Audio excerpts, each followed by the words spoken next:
Benny boy, Benny boy, Benny boy. We'll start off a little bit hot straight out of the gate. How does that sound? Is that all right? Okay, welcome.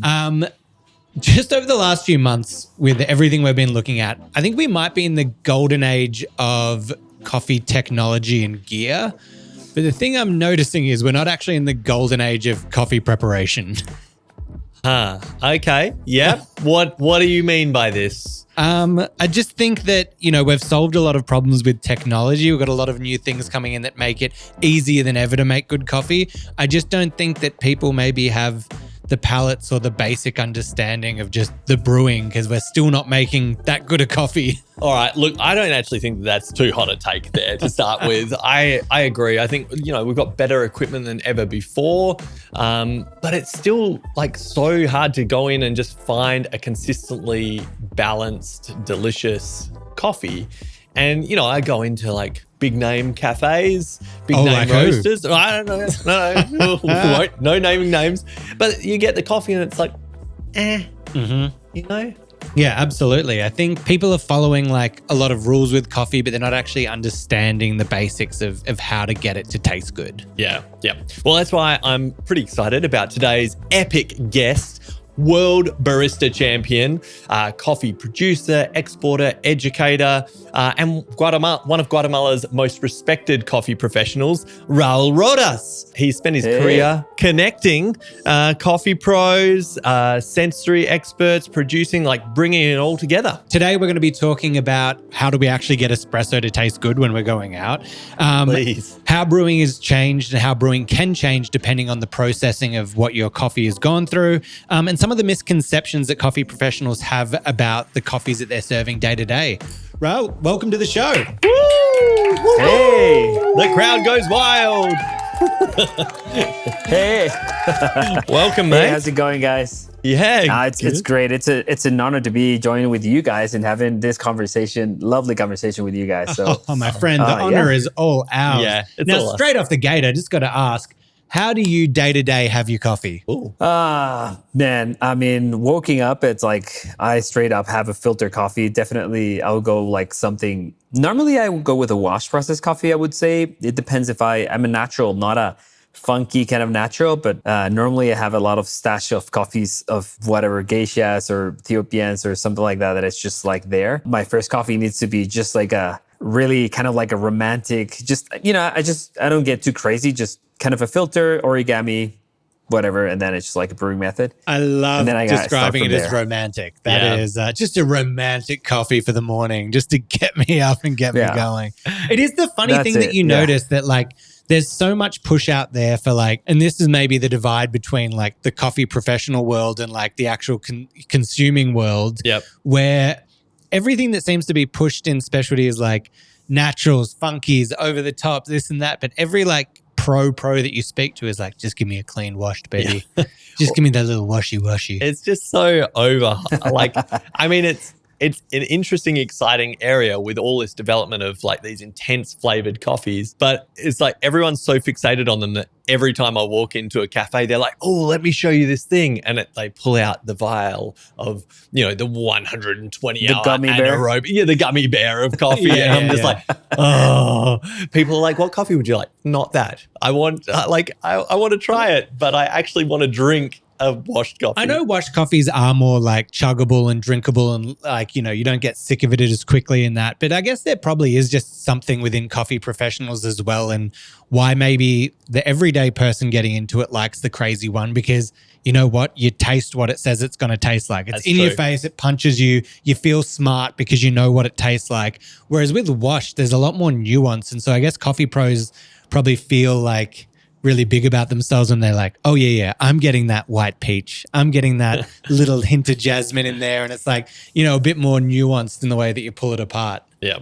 Well, the thing is, it's also for me, it's not necessarily when I say get washed, it's a really kind of complex coffee, but also if I have a natural Ethiopia classic blueberry style that is so hard to find sometimes, it's just it's that simple. I don't want a too complex coffee that is just insane. You just want to enjoy it, because then the rest of the day becomes work. You have to be cupping, you have to be doing all of these things. And fortunately, I tend to cup a lot of coffees to selection.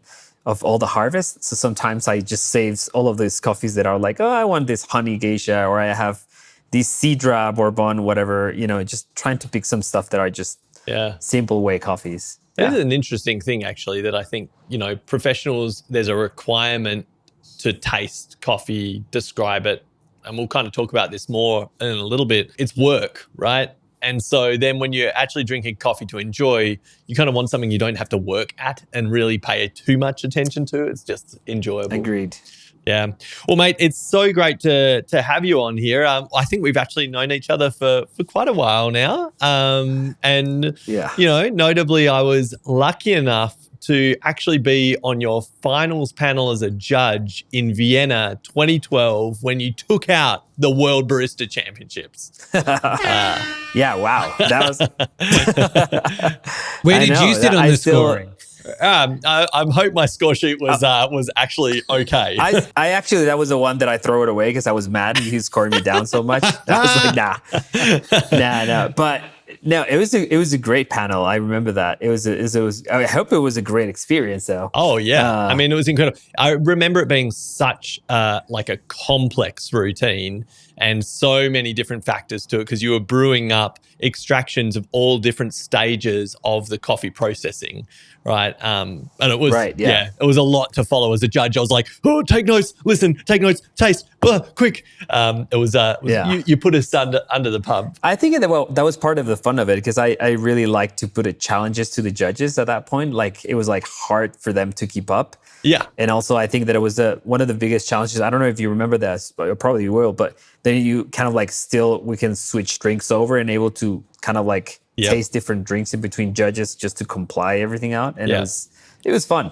It was very fun. I think that I'm remembering this correctly, but didn't you start off your presentation by going, all right, I'm going to be moving fast and there's a lot of information. Are you ready? Yeah, it was a lot because I started making coffee until 9 minutes on the presentation.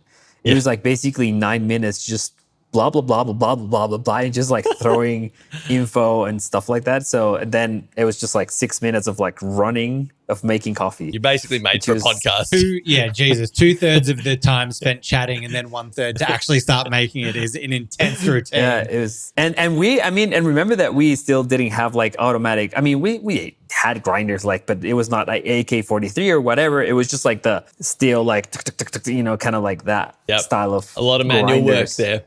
No, it was great, man. Yeah, exactly. Well, you've kind of had a pretty broad career in coffee. You've kind of done a lot of different roles, as we said, and you've kind of had a front row seat to both the consuming and the producing side through that. But you didn't arrive as a fully formed guru out there.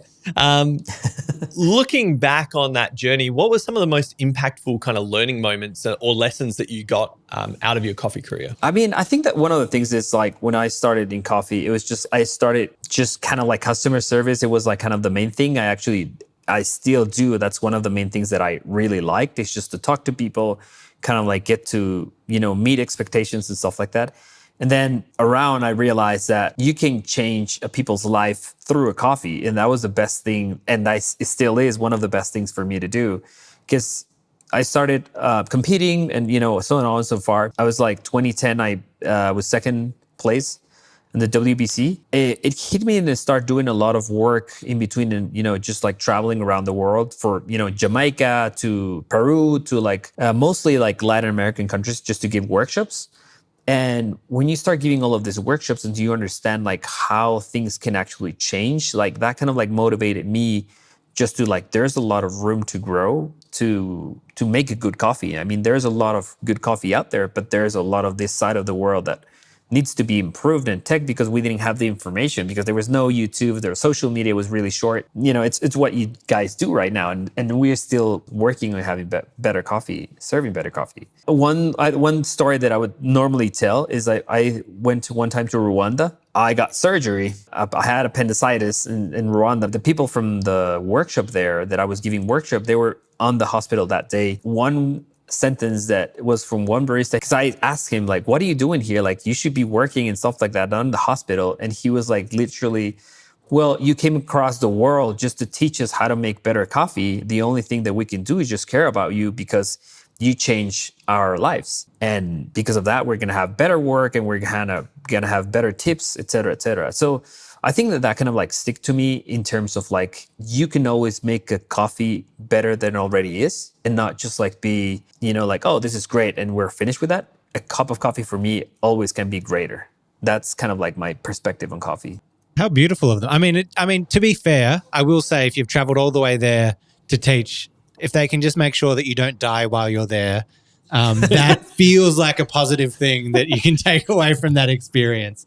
But I mean, bringing that up, let's bring what you're talking about there about making the coffee better to just like an everyday, just me having a bit of a gripe, really. You were just talking about it. We've got better grinders than ever. We got scales. We got better machines. Why, when you go into so many cafes, is it still so hard just to get like a great espresso? Like, what is going wrong that we're not just getting consistently good espresso across the board at these really high-end cafes and roasteries? I mean, I agree with you. That's one of the main kind of like fights I have over it, not to sometimes go to cafes, which is a bad thing. Because then I think that there's a couple of things. One of the things like now where our expectations are really, really high, because now they built up these beautiful cafes and these like top of the world, best 100 coffee shops in the world. And now you're going to go there and you're like, okay, I'm going to ask for an espresso. And what you want is something just balanced, just as a sweet, balanced espresso. And then when you get, it's just over extracted or it's like really light roasted. And I think that one thing is like people still don't understand the basics of an espresso or of a coffee drink, which is balance. And I think that comes with understanding and experience of tasting, just brew filter coffee or espresso, that you're looking over into basics. And we have the technology, but sometimes we forget about, we should make, no matter if the coffee it's 82 points or 89 points, we should make the best out of the coffee and get a balanced cup of coffee. We have tools that can help us to get a better extraction, but the job of the barista is still to make the best out of the coffee. And sometimes I think that we're focusing on, oh, I have a great coffee, I'm going to nail it. And it's not true. So just practically though, like for someone listening that's in a cafe and they're wanting to like increase the consistency, there are a few things like, what would you do tomorrow to make sure that you're serving more consistently better espresso? Like, what are some things that you see common mistakes that you could change? It's just like clean your machine, clean your tools. I think that clean your grinder. Sometimes I feel that people focus a lot on the machine, which is very important, of course. But I think that sometimes we need to focus more on the grinder. And a lot of people spend a lot of money into these beautiful machines and then they have like a crappy grinder. And sometimes it's remember that the beans and the flavor, it goes through the grinder and then to the espresso machine. It's like if you're having a car, a Toyota and then a Mercedes, like it's going to take you point A to point B. It's just going to be a more luxury. And the espresso machine at some point, you can extract in a consistent temperature of 93 or whatever temperature, 93, 94, 96 degrees Celsius. You're going to have an extraction, the same way. But your grinder, depending if it's a bad, not clean enough, if it's a 58 to a 64 to a 98 burr size with a different RPM, probably is going to change the flavor because of the cuts, because of the fines, because of the quality of the grinder on the extraction. And also make sure that your beans are fresh, because that's one of the things that it's very important. And I'm not going into dark roast or light or medium or whatever, because that would be another subject. And understand what you're brewing. I think that people sometimes, they just put coffee on the hopper and they don't know what they're brewing. I think that having information from your beans is just like, is it washed or is it natural? Just simple as like that. Yeah, absolutely. I mean, the grinder is such a big one. One of the things that I'd look out for, which I'm seeing a lot of manufacturers start to bring in, is easier ways to clean the grinder. And a few of them are kind of doing it. But like, I think I saw like Fear and Zato has like below the hopper, 2 clamps, you just pull and the whole top burr just comes out. Like that's all it is. Clip, it's out. You're cleaning and you're going through. But I think that's a huge one because high-end cafes are probably cleaning their grinders every day. Yeah. But I would say a majority of places are either cleaning once a week, once a month, if ever. if it's not like, oh, our roastery maybe comes out once every 6 months and does it. But dirty grinders would have to be like a huge one. Yeah. And I mean, one of my biggest things to just getting better espresso is just taste the damn coffee. Yeah. You know, like so many baristas still don't taste espresso as the base for any of the drinks. And then when you're talking about, oh, we want a good balanced kind of drink, it's like, well, what does that mean? And being okay, you know, if what you taste isn't balanced, it's like, that's okay. Let's fix it. Yeah. You know, because I think there's a bunch of confirmation bias there on like, yeah, you know, this is just espresso. It's a little bit sour. It's a little bit bitter. And I don't want to be bothered changing. Like, what do? I got to change my recipe and techniques and things. Well, the hard thing is, we'll get into it in a bit, but the hard thing is this, the sensory stuff is probably the hardest thing to train. And people that are coming into the industry are young, and it's easy to get taught something by the book. If you see, like, I saw a video from an American trade show where they were asking, what's the best recipe for espresso? What a stupid question, because it depends on what the coffee is. But 90% of the people in the video were just like 18 in, 36 out, 18 in, 36 out. They're just saying the 1-to-2 ratio. They're just repeating it back. And there's maybe one person who would throw at something and say like 20 in, 40 out, which is exactly the same thing, just a slightly higher dose. Yeah. So yeah, it is a hard thing to break out of that, because it's easy to be taught the parameters and you feel like you've been trained because you follow those parameters, but it really needs to be taste that then comes into adjusting those kind of things. But something interesting I wanted to talk to you about, obviously with your experience as a World Barista Champion, also working at farms and with producing and looking at all that kind of stuff. How can you just look at some of the information about the coffee and actually start deciding how you'll dial it in based on the origin, based on the processing method, based on all those kind of things? Like, what are some of the parameters that you'd take in and actually adjust how you'd start dialing in? I think that one of the things that probably you said yourself is recipe. So for me, even if it's filter, if even it's espresso, I have a starting point, which is very important for me. I'm not going to go crazy around. I just have a starting point in my recipe for espresso, or even for filter. I have my own recipe that I like body, etc. I'm going to make a filter coffee, grab a bag of coffee, and sometimes I look if it's a natural or if it's a washed. Normally, when I go with a natural and washed, I go sense into more temperature-wise. So for example, if it's a washed light roast, in Guatemala, I know like mostly of the coffees, but like let's say we're with an angle, which is like 2,000 meters above sea level, or 1,800 or 1,600 meters above sea level, high density, which is one of the things that I also look at it. I will go with a higher temperature, like 94 degrees. Boiling water here, it's like 93. So give it like 93, 94, even 95 sometimes. And light roast. And that will preheat my water there. That will be my starting point, the water. And then the beans, I will go normally, I would say probably over 2 years now, I've been brewing very coarsely and coarse when it comes with filter, because I understand that I can not over extract the coffee easier in that way. And that will be like for a wash coffee. And normally what I try to do is that I use, instead of like 116, I use like 115, 114.5 sometimes. I normally tend to have a higher temperature and very coarse grind for the coffees, because normally, even for geishas, for me, like it's very silly, but sometimes I cup a lot of coffees and then it's like, oh, this is very floral, this is that. But when we go to the filter, which change temperatures into lower ones, because, you know, we want to make something different, and then it's just like the answer is there. We found that flavor, that aroma when we were cupping, and cupping, it's like boiling water, 94, 95 degrees, especially on the washed. So for me, it's like very simple, going like very coarse grind, and then sometimes just like that higher temperature, and then I just go from there. When it's a natural, for example, it depends if it's like a regular natural or fermenty natural. Our starting point, it's like 90 degrees. If it's like a medium roast or dark roast, I just go 88 or 87. And, you know, I just go from there, and with the same kind of like coarse grind, because for me, it's easier to go finer and to find that kind of like that body, more acidity as I go finer. Then it's harder to go coarser, you know, because sometimes when I have a coarser grind, I will have a little bit more light flavors, but I'll find them there. It will be easier and cleaner to taste them than if I go finer. So that will be kind of like my starting point with recipes. And if it's like for espresso, I'll do, you know, just like a low ratio, like like you were saying, 1 to 2, like 18 to 36. Nowadays, we're doing more 18 to 40 grams of water.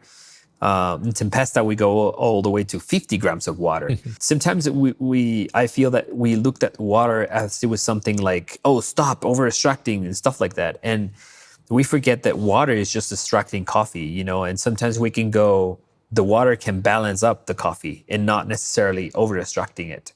So if you look at the recipe of the coffees as a water, as itself, and coffee, and then you can play around a little bit better. So I try to teach people to look over espresso as if it was a filter. If you want to heat a little bit more and balance, to the coffee, just pour a little bit more, like 10 grams of water, and that you can translate that into espresso. Yeah. Do you start at that kind of same point again? So like, let's say you got an espresso that was quite light. It's washed. You're coming in. Do you still start at that like 1-to-2 ratio and then build from there? Or do you take the information that you already have and be like, look, I probably want to be pushing this close to a 1 to 2.5, and then maybe like, or do you just start at the 1 to 2? I think the answer has to do with density. I mean, the higher density that you can have higher temperature. I mean, that's even when you see it in roasting. Like the higher density you have, you can go higher in temperature because you have to go inside of the bean. And that's the same thing as in extraction. I see it like that. Yep. The lower beans that you have and more like a delicate coffee, you have to be smoother, like lower temperature. Sometimes you don't need to measure the density, but you can look on the beans. Like in a wash, it's easier to see, the ridges on the beans, for example. Colombian coffees, like you have all these ridges that you see that is very light and it's very hard to break. And even for Ethiopia, it's a classic one. I don't usually brew Ethiopia because I don't have it. But if you grab a Ethiopian coffee and you filter it as normally you do, it takes you 20 minutes to brew that coffee. So instantly you have to go very coarse, and you can go like a higher temperature, and you will extract a little bit more, but going coarser and coarser. And I think that sometimes people are afraid to go very coarser on the grind setting. So I think that density is one of the things that we should see a little bit more in terms when you go to extraction.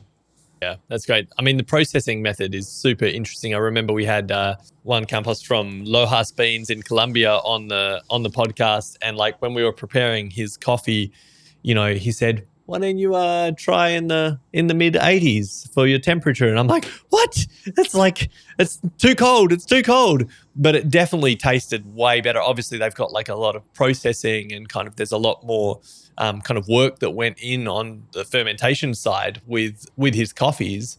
And that lower brew temperature still got out the sweetness, still got out like good balance to it, but way more clarity. So I think there's some great rules of thumb there. Just to point out, because I forget, it's also, remember that I'm talking about Guatemala, they're around 1,400 meters above sea level. But if we go to Bogota, like water is not, it's going to be like 90 is going to be your boiling point. So it depends on where you are in your altitude of your pressure just to heat the water as well. Yeah.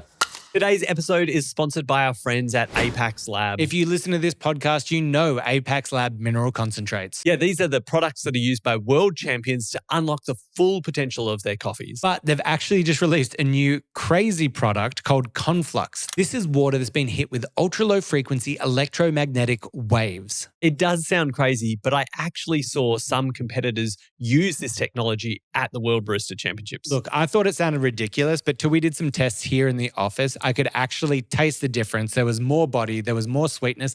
And hey, if you're a critic or you're skeptical, I dare you to try it. See if there's a difference or not. Yep. Visit apexlab.com and you be the judge. I was also going to ask, you were mentioning about maybe when you're doing filter coffee that kind of the temperature is the first place that you'd start. Does that apply to espresso as well? Would the temperature of what you're brewing it at be one of the first things you'd be considering for that, or does it change? Higher density coffees or a wash, normally I can go higher. And if not, I just go lower. Like anaerobic coffee, normally either or I change the temperature into a lower temperature, or I know that it's going to be a 15-second shot and it's going to be tasting well. Like it's not, because I don't want to extract that much. Sometimes I think that we want to extract the same amount of flavors out of the coffee.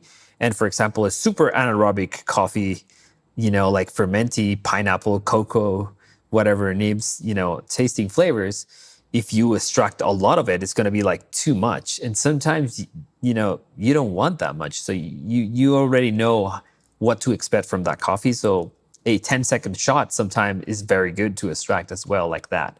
Very coarse, 10-second, lower temperature. One of my most annoying things with like home machines is I would say that like the general home market is probably having that medium to dark roast. They're doing that kind of thing. But the machines to double shot button, I feel like they're normally pre-programmed to give you like 1 to 2.5 to 1 to 3 like kind of ratio of like what it is. But with most of the coffees that people are brewing on them, it'd probably be better if it was in between 1 to 1.5 and 1 to 2 for those styles of coffee. It would lower be density, darker roast. And like it's crazy when you pull a medium dark roast just back 4 grams. Instead of getting 36 out, you get 32 out or whatever. The amount of sweetness and syrupiness that goes through the roof and just reduces that bitterness is crazy. Like home machines could be making people think their coffee is so much better than what it is with just that like slight a little tweak on the presets. Yeah. Well, we're kind of talking heaps here about taste and about how we dial in, but I think that sensory is like one of those misunderstood areas, especially for a lot of like newer baristas. I think, they kind of focus on memorizing tasting notes for service, but don't necessarily put that together with whether they're getting balance in the cup, sweetness, is it well extracted? Raul, what are some of the most important skills that you've found as you've done education or even just for yourself? What are some of the most important skills in developing that sensory palate and making better decisions around their coffee? I think I would say one of the key things is just tasting more coffees that I'm not normally used to taste coffees. I think that's the best training that I can do. Every time that I go with a show, I try to taste whatever. I know that sometimes we're like, no, I don't want that. But sometimes like tasting, or just grabbing a bag from a different origin that you normally don't, or a very light or a different, approach of someone different. I think that's very important to taste. The palate, sometimes you get used to what you're tasting every day. So when you bring something totally different, like a Peruvian coffee or, whichever you're not used to, that would be like the best training, I would say. And the other one is just to taste with someone else when you like discuss the coffee. Because sometimes you just drink and you're like, yeah, okay. Like Central America, we don't have blackcurrant, right? But I hear that all of these baristas from competitions, they normally say like blackcurrant. And you're like, how the hell do I know to taste the blackcurrant? And I cannot get it here.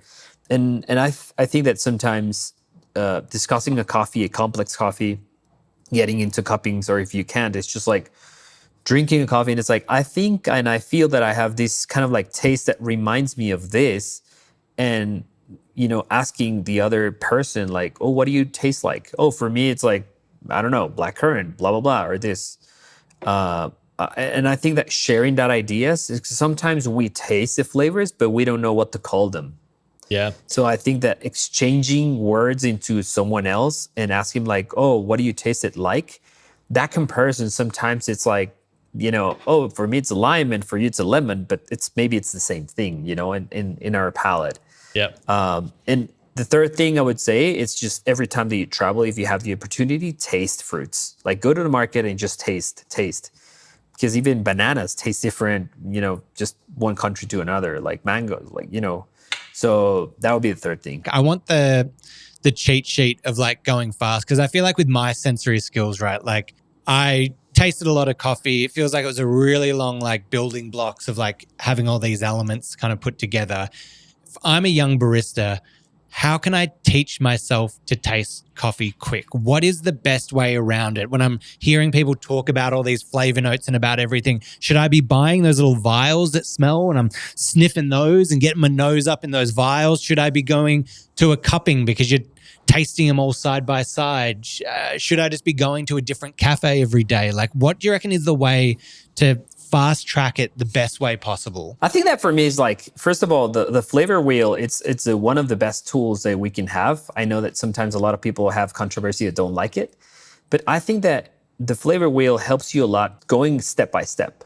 and first understanding your tongue, like understanding where your sweetness, your acidity, your, all the flavors actually in the tongue, because, that would be the first thing. But the flavor wheel, it's very easy to go, but sometimes we look at it as like, oh, it's a strawberry, it's a pineapple, blah, blah, blah. And sometimes we just need to identify as like, oh, it tastes like fruits. That's a check. Oh, that's a bitter. Is it actually bitter? Is it like, I don't know, like gassy, or is it like dry? Because, sometimes we kind of like, we want to know what does it taste like. And, that's not, you don't have to look over that stuff. You just need to identify, what's in there. And the flavor wheel will tell you that. That's a guide. It's like, oh, it tastes like chocolate. Oh, it's a nut. What type of nut? It doesn't matter. You'll find it later. But I think that the flavor wheel doing it like that, and if you want to find out what fruit, then you can go a little bit into a zoom. But, just going step by step. So to me, it feels like the kind of lessons if you're a young barista is, and this is kind of great. You don't need to be able to identify exact fruits and some exotic thing from some place you've never heard of. The main things that you should be worrying about are A, when you're making the coffee, balance, just making sure it's balanced. And B, if you're going to be talking to the customer, I think the things you're talking about there from like the flavor wheel is all you need to describe. If you just need to say to someone, oh, it's dark, nutty, and, full-bodied. Or if you need to say it's fruity and bright or acidic, you don't need to go into the crazy amount of detail. I think those things, it's a bit funky, or, you can kind of lead the customer down a path without needing the exact detail. Yeah, definitely. I think, from my experience with sensory education, I think that people need an understanding on how to receive what they're tasting and then how to communicate it. Yep. So you need a framework and a common language. So like when I receive sensory input, where am I putting that? Like, am I talking about it being sweet and sour, or sweet, acidic, bitterness, the body? So there's a framework, right? Like of where am I putting this experience? And then having that common language of like, well, when I say something is acidic, I'm not meaning it's bitter. That I'm using the right terms. And the flavor wheel is a great framework for like having that common language, that we're not like pulling random descriptors out of the air. And once you've got that framework, then I think the second step for a barista to build their skills is to, as we said, taste a range of things. I would actually start not with espresso coffee because it's so intense, it's so condensed. A cupping is a great format because it's like, a little bit more dilute. It's easier to pull out the different flavors. Also, just when there's multiple, that has always been the biggest help for me. Like when you're going out to a cafe and you have one coffee, it's really hard to identify. But as soon as you put that next to 2 or 3 other coffees, all of a sudden now I'm going, oh, actually, no, I do get that this one is different. Comparison. The comparison is amazing. And then I reckon the last step in developing your skills is kind of this feedback loop of try and communicate it, right? Try and describe to your friend, hey, this is what I think you'll taste. And then if they taste it, success, right? But that act of kind of, it's like a public accountability of trying to explain what people are going to get with it helps you refine, well, okay, what are the key things that I'm trying to describe about this coffee? Is that likely? And there's something here they're going to get. And so I think, build a framework of a common language, taste in comparison, so coffees side by side, and then try and describe those coffees to someone else. And that's going to help you kind of fast track, I think, a lot of the sensory skills. Anyway, we're going to get deep into like sensory training there. It's good to talk about. But Raul, you've spent like most of your coffee career operating out of Guatemala. A lot of our listeners are in strictly consuming countries, although that whole concept of like consuming, producing country is changing, all the time. We're probably going to be, we need to be flipping that script and saying actually in non-producing countries. Yeah. That's actually very true. That should be there's the new there's my little terminology. Hot take. Yeah. But in kind of non-producing countries, a lot of people don't fully appreciate kind of the perspective from origin and what's happening there. What do you think a lot of us as coffee professionals are consistently like missing or about the realities that's facing producers? There's a lot here. I mean, We're missing a lot. We don't know. well, the thing is, like, I think that sometimes, like, the conversation that we have sometimes even with customers or importers or just roasters around the world, sometimes the conversations that we're having is just like, oh, the sales and, this conflicts or, how we want more coffee, et cetera, but Ethiopia and all of these countries. And sometimes the conversation that I'm having here, it's like, oh, I don't have people to pick coffee, to pick cherries. I don't have enough people. We have delays and, I need money. It's like all of these main issues. It's sometimes like the weather, it's like very crappy and this specific season, I mean, not just in Guatemala, Central America, all over, we have a very bad yield. We have a very big delay on the harvest.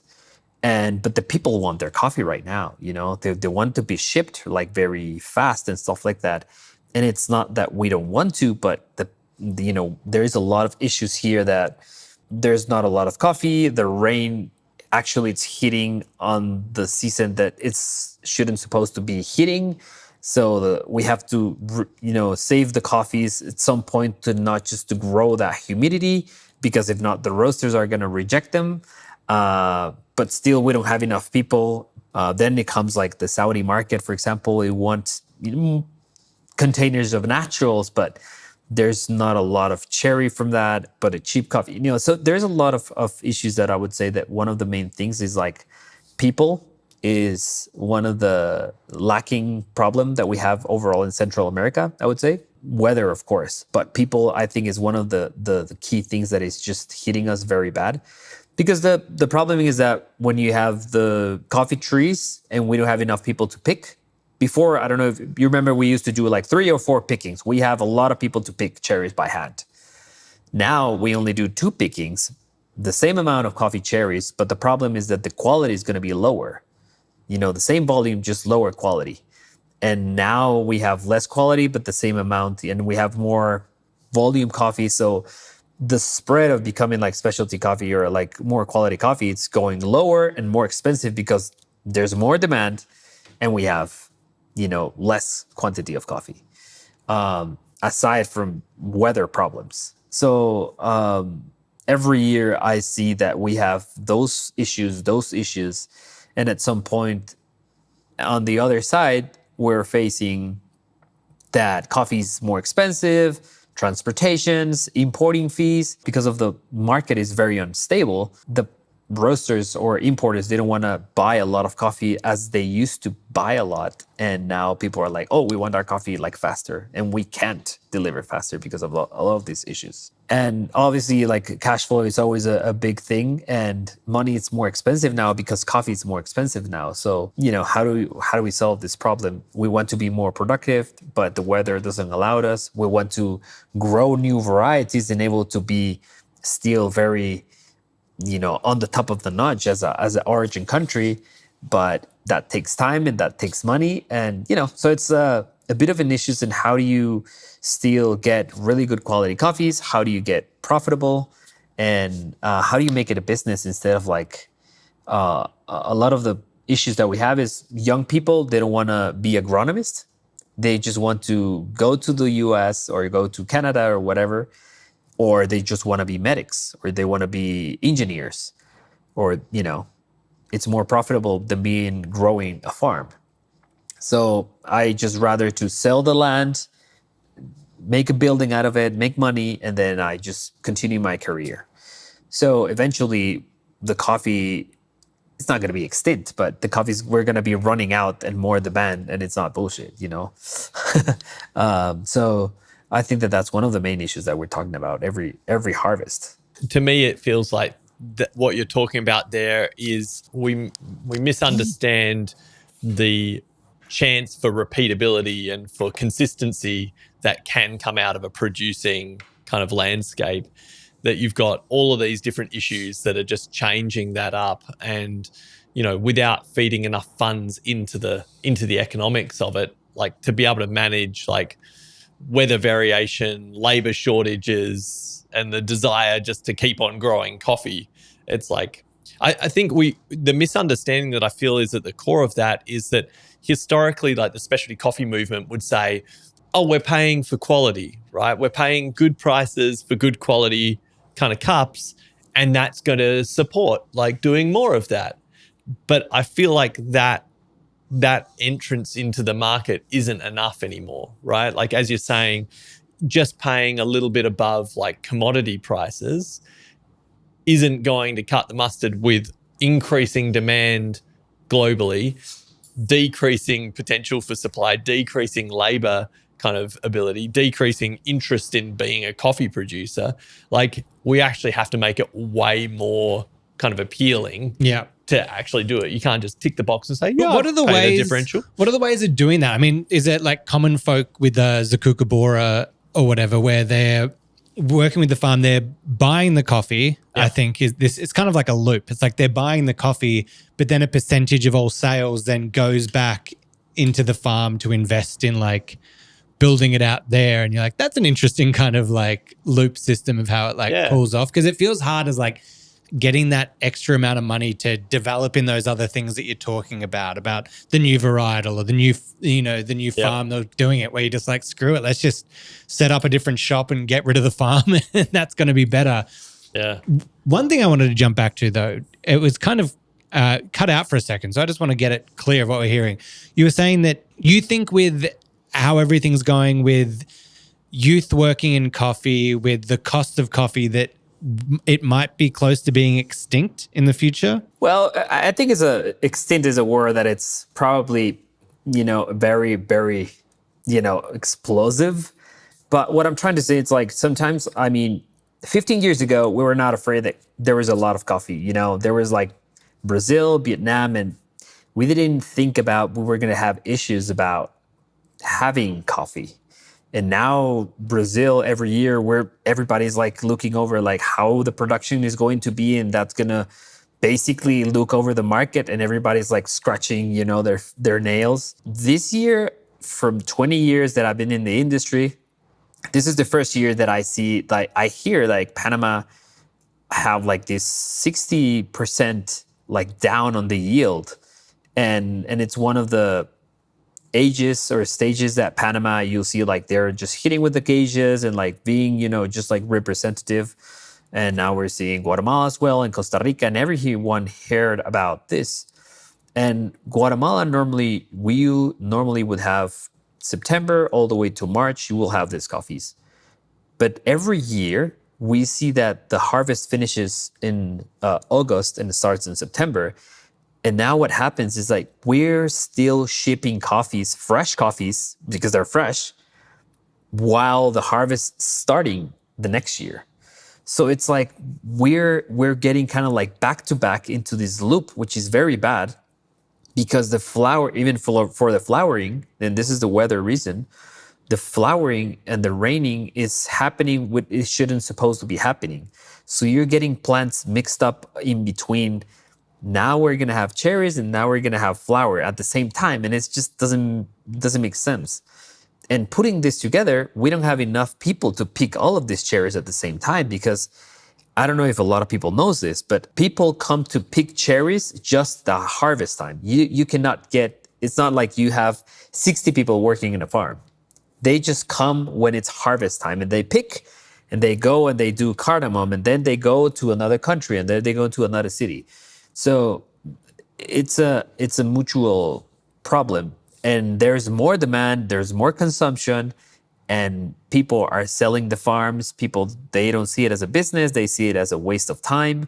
It's a lot of problem. And then you see Guatemala exports quality, but then you see Honduras or you have Nicaragua on the political side, when there's not a lot of coffee, or there's only volume but not a lot of quality coffee. Yeah.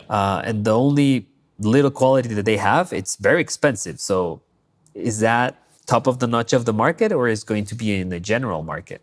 So I see the problem is like we're going to be facing that coffee is going to be running out because we have more demand, and because of the problems of weather and because of people, we're going to run out of coffee farms, and it's going to be a very exclusive kind of like market, being drinking specialty coffee. And we're looking it over now, how much is a best coffee in the world? Well, can be expensive. So if we were going to liken the coffee industry at the moment to like an animal, you wouldn't say extinct, but maybe coffee's moving into like the endangered zone where we need to like start really worrying about it over here. Well, yeah, because I mean, at some point, we need to make sense in people that people don't want, the consumers. I think they still don't understand where the coffee comes from, how really hard it is to get a coffee.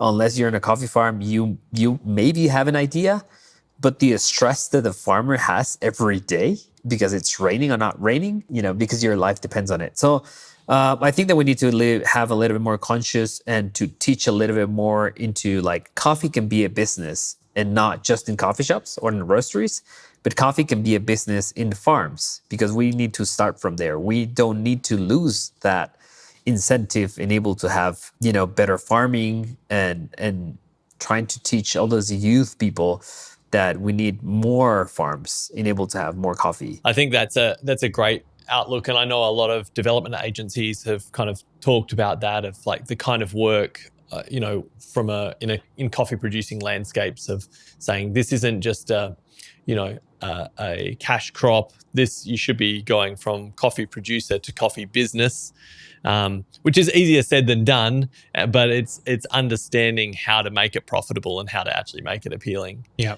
And I guess like we're talking there as well about this pathway to a new way of thinking of coffee careers in the producing world as well, right? Because I'm imagining that the idea of a coffee career has changed radically. I know it's changed a lot from like when we started in coffee on the consuming side, and even when you started in coffee, Raul, like the idea of what can I do in coffee has kind of radically changed over that time.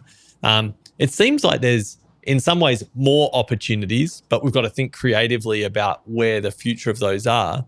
So if someone was starting up a coffee career today, are there any particular areas or skills that you'd recommend that they should focus their energy on that we're going to set them up for a great job? I think that would be dependent where you are located. I'm here because I see this opportunity. If you were in an origin country and you have the opportunity to explode your origin, I would start from there. I see, for example, this in Colombia, like everybody's like, kind of like sailing everywhere and to promote Colombia. But where's Bolivia? Where's Ecuador? Where's Peru? Where's like even Ethiopia or Kenya? And obviously there are people around, but there are a lot of hidden gems that I think that sometimes they need to be a little bit having more recognized or having this voice and able to grow it. And if they sell their coffee and they export their coffee, they will have a little more opportunities. They will have more faith. They will have more resources coming back, and they will grow in that sense. They could have buy more land and see it as a business. And I think that will be something to grow as a if you're living in an origin country and people to promote their origin. That's what I try to do every year or every day. But if you are not from there, it depends on where you're in the business. But importing coffee, I see that is more a money business than a coffee business now. So I think that being a trainer and trying to look over to train people to consume better coffee is going to help, because we need more demand, and trying to understand and to teach people like you guys do, like you do, trying to make conscious about how can you make better coffee in coffee shops, because at the end, it's not just about buying expensive coffee, but drinking better coffee. So education, I think it's something that we always can have, for sure. Jack Simpson just won the World Barista Championships, technically making him the best barista in the world. But I have a question for you. He used Riverina Fresh milk. He flew it from Melbourne to Milan. Does that make Riverina Fresh the best milk in the world? I'm not quite You sure. heard it here first. Riverina Fresh is the best milk in the world. Well, look, it certainly received some great scores from the judges. And thanks to the team at Riverina, who are kind sponsors of the podcast, they have arranged a sweet deal. In Australia, you can get a free trial delivered to your cafe right now and serve up the same milk as the World Barista Champion. Just visit riverinafresh.com.au and sign up for your free trial. That's riverinafresh.com.au. I could be completely off here, but going to a few of these like coffee festivals around the world, I feel like some of the countries that are representing themselves, like they're at the stands, and I know you've worked with a few who have done some really great jobs.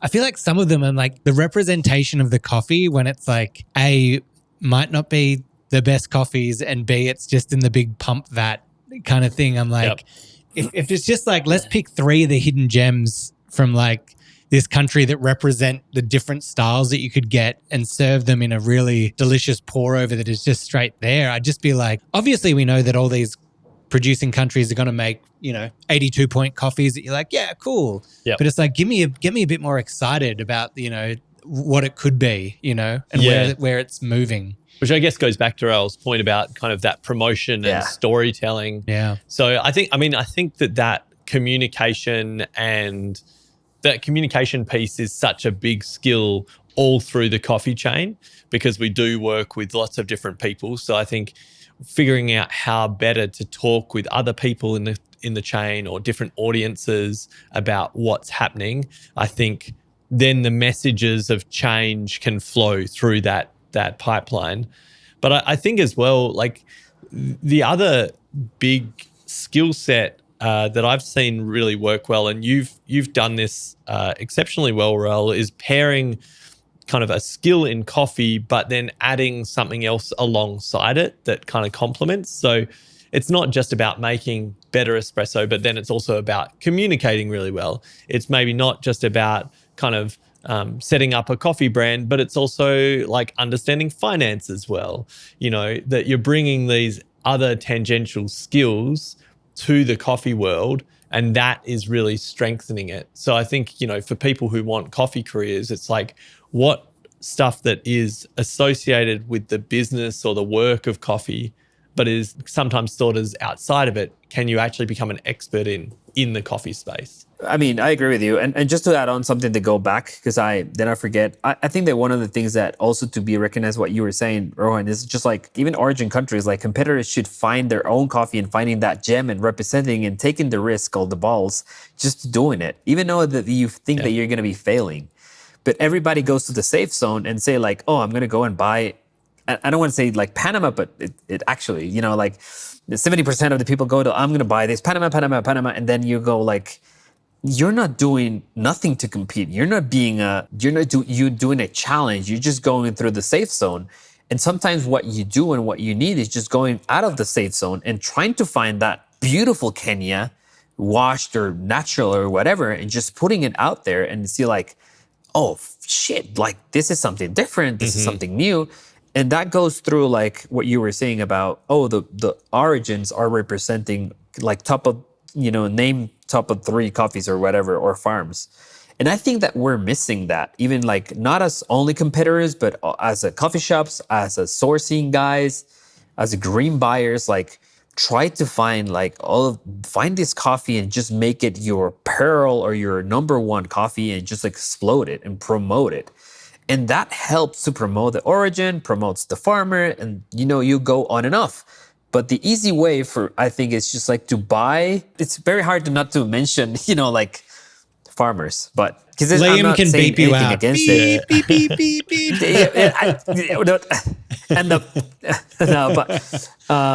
What I'm trying to say is like, that's what I try to do. It's like, for the Brewers Cup, it's like we wanted to get a really like classic wash, but it was going to be a risk of just using a Guatemala and 100% washed, And, what we try to achieve is that just to put it in top of the name is like, oh, it's the only Guatemala in the finals. I mean, we should see the same thing with El Salvador. We should see that with Ethiopia. I don't know why not people are using Ethiopia, I think that people that have been around, like you've been in the coffee industry, I'm saying because I don't know how much time you've had before. I mean, 15 years ago, we look over that beautiful Ethiopia blueberry coffee, natural, that it was just like amazing. And like, I miss that, and now we're trying to do all of this craziness, and now it's like almost extinct because nobody can find that coffee anymore. Yeah. So and that's what I'm trying to say about extinct. Like all of these flavors that we're like representing of the terroir, we're missing out. So I think that teaching, when you say about teaching new people in baristas or consumption, it's like teaching that not necessarily a gummy bear that's naturally a flavor out of coffee, but coffee, it actually should represent the terroir, from the origin country. Classic Ethiopia, Kenya, like it's one of the sweetest coffee in the world, but nobody uses it. It's sweet tomato probably is not a flavor common, but Hey, I love the sweet tomato soup tasting note of Kenyans. Some people hate it. Taps in, as you're saying, about the competition stage. You've had like a lot of experience in that space, both as barista and brewers in the Brewers Cup. You've kind of touched on this, but what I'm hearing is you'd like to see more origin countries championed by their national competitors. That's what you'd like to see more of in the comps. Is there anything that you'd like to see less of? Just the pretentious judges, I think. Exactly. Yeah, exactly. Cut that guy. I mean, definitely, I would like to see more origins. More, I would love to see less the same countries. Mm-hmm. I would love to see more than 3 countries in a final list. Yep. Instead of just 2 or something like that. I would like to see a little bit more bending the rules, kind of like before. That was part of the fun of competitions, like bending, taking risks. And I see a lot of people want to win. And I remember that competition was to give a message, like I learned from that guy, and that kind of like changed the world.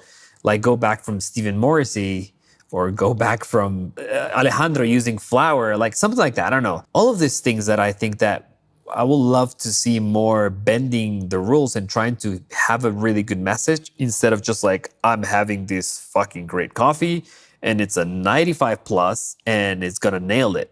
And it's not, it's because we're forgetting about the essentials about coffee. Sorry about the swearing though, but I'm going to say that I reckon that the World Barista Championship, some of the competitors could almost view it as like, we could take some lessons from American or Australian Idol or The Voice or that kind of thing, where someone that maybe gets knocked out halfway through actually becomes more famous than the person that wins. Because I think now, the World Barista Championship can be niche to an extent of the coffee industry in doing that. Yeah. And obviously the winner gets lauded and, praised. But I think if you're someone that maybe wants to represent the coffee from your origin, that wants to tell the story, that wants to try something different, using media and a way to communicate that, and even going out there going, I knew I was going to lose the World Barista Championship and I was happy to, because I wanted to show this. Or there's a lot of communication that you could kind of talk about, because I know we've even spoken about it, like people that have finished 12th or whatever, but maybe they're one of their rounds was the highest scoring, or they were just held back by certain other things. There's such great stories to be told there that aren't shared enough, I don't think. And it'd be great to kind of uplift those stories a bit more as well. The thing about the competitions, and I think it comes with generation. I used to say that I was a BS barista before scales, not a BS as a sure. And but remember, like it was. I remember this story. I was in Jakarta and I needed an espresso, and Sasha was just like kind of like starting like the grind on his. It was very early in the morning, and it was like, dude, I want a coffee, and he just pulled a shot. And it was like, oh, sorry, I didn't have any OCD or whatever. It was just like, kind of like the classic cross finger stuff. And there you go. And it was a good espresso. It was just good coffee. And I think that we miss that because we're relying on all of this machinery and relying on all of these great coffees that it's like, oh, definitely it's going to taste good, but that doesn't mean it's going to taste great. And that's going to be like the best out of it. For competitions is the same thing. It's like getting a great coffee, hitting those square boxes, getting those points. That becomes at some point. Obviously, with that, I can win and I can be there. But Matt, it's one of the greatest examples. Like he came second and he changed the industry in terms of like using AK-43s and single dose grinders, and those kind of things and those kind of stories are a lot of baristas that I think that we're missing out in that sense. Not that World Barista Championships and World Barista Champions are, a lot of work and a lot of effort, and they deserve to win. But we're forgetting that we're ambassador of coffees when you become a champion. When you become a national champion, you're an ambassador of coffee, and I think that we need to embrace that more. Well, I mean, that kind of is a nice little segue because I know we're running out of time with you. You just, gave a little shout out to Matt. It brings us to a nice point in the episode where we like to do a little industry shout out where we want to give you the opportunity to shine the light on someone that maybe goes a little undernoticed or that you think could use a little big up. I would say Danilo. Do you know Danilo Lodi? I do, but I don't think Roland's I don't. So give everyone us a little rundown of why they're great. Tell the audience why Danilo is amazing. And not just because it's Danilo, but I think that Danilo is a person that I rely on. Is one of my best friends, but he's from Brazil. And he's been 21 years in the industry, and we have been kind of like seeing each other, how we grow together in terms of coffee. And I think he has been a World Barista Championship tech judge before, and now he's a rep and he's a sensory as well. He's been judging World Barista Championships in a sensory, if I'm not mistaken, Ben. He has a roastery called Untold Coffee Roasters, but he also has been looking over one of the persons that can tell you and teach you like rules, how to understand better coffee, and try to bring one person into ideas and not just about winning, but, kind of like placing them into great coffee person to send a message. It was one of the first persons that showed me not a Brazil coffee tastes like nuts. And you had a lot of varieties and tasting notes. And the exercise that we do is one of the persons that I admire, and not because it probably will listen or not, but because he kind of like always gives you like a devil's advocate. Why you're doing this, there has to be a reason. If you're not doing this correctly, you're in the wrong path. And kind of like pushes you over into going into the right direction of coffee consumption, coffee quality. And sometimes, he's a great coach. He's a great coffee expert, and he's a crazy guy in terms of like being a geeky. Well, there you go. I don't know you, Danilo, but now I love you. Danilo Lodi, big shout out to that guy. Danilo. All right, thank you so much for your time. That was so informative for everyone out thank you there. Guys. Little shout out moment for yourself. Where can people find you? Where are you working? Is there anywhere you'd like to direct anyone? Where you can find me on Instagram probably is the best way to reach me. Instagram. I have a couple of videos on YouTube for trying to do some of the Raulito Barista. You can find me on YouTube or on Instagram, Raulito Barista. That will be for some Spanish videos on YouTube or in English as well. Normally, I'm in Guatemala City. You can find me. We have a roastery called Paradigma Coffee Roasters. We're just doing online sales for microlots, and we're trying to send all over the world for, very good top of the notch coffees from Guatemala. And then on shows, normally I will be on shows brewing some coffee and some of there and here and there, trying to promote Guatemalan coffees around the world. I do sourcing, green coffee sourcing, and trying to promote these producers around the world for roasters and importers too. People get to know a little bit more about the origin. So if you're looking for some exceptional Guatemalan coffees, go check out Paradigma Coffee Supply, right? You can go to, Paradigma Coffee Trading. You can go ahead to look over, or my Instagram, Raulito Barista. Well, thank you very much for joining us, and thank you for all the listeners for joining us. Do us that favor. If you've been enjoying the shows, make sure to share it with a friend. That's the easiest way for this show to get out there. And if you're in the app right now, if you're looking at your phone and it's in Spotify or iTunes, just subscribe, just rate it 5 stars.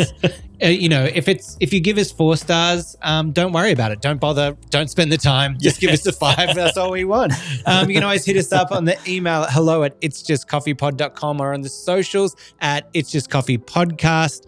And before we got in today, Ben actually opened his shirt up and he had a beautiful tattoo about Guatemala. I don't want you to take your shirt off for all the listeners here, but what's the tattoo on your chest for Guatemala? Well, it's kind of about Guatemala, but really it's actually Raul is romance is tattooed across my chest. Raul's morning romance.